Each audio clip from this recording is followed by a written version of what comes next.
for human flight is quite different from that of a normal flight in which there are no living beings or human beings going. Now, in fact, it is much, much higher, obviously, because there are going to be certain changes inside the modules, and it's a question of a human life.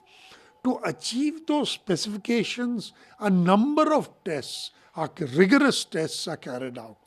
Now, this particular test, TV D1, which is that is test vehicle D1, is essentially to check whether, in case the flight is aborted for whatever reason, God forbid if it happens, or even in space if there is they have to abort the thing, how do we get the astronauts back onto Earth safely?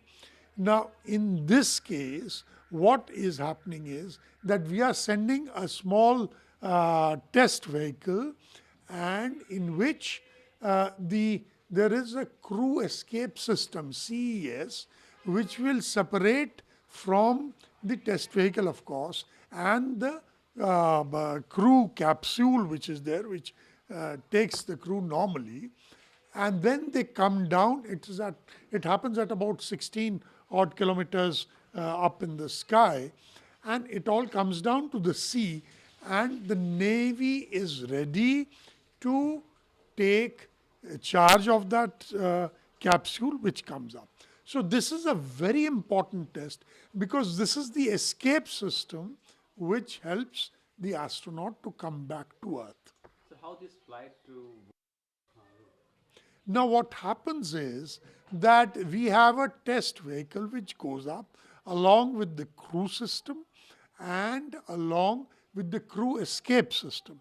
After reaching about 11 kilometers, it segregates or separates, and the test vehicle, of course, falls down. The crew capsule and the crew escape system goes higher, and they abort the entire system at about 16 kilometers. That is the time the crew escape system comes down with the help of parachutes, and it lands at sea. It's not very far from where the launching has taken place.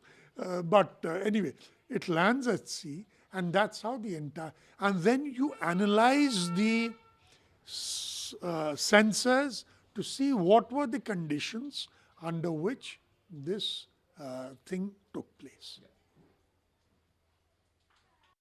Gaganyaan mission के लिए test flight launch किया है ये कैसे अहम है sir आज के दृष्टिकोण से? देखिए, सबसे पहले मैं ये बता दूं कि जो ह्यूमन फ्लाइट है, ह्यूमन मिशंस है, उनके जो स्पेसिफिकेशंस होते हैं वो नॉर्मल फ्लाइट से एकदम अलग होते हैं। वो बहुत रिगरस होते हैं।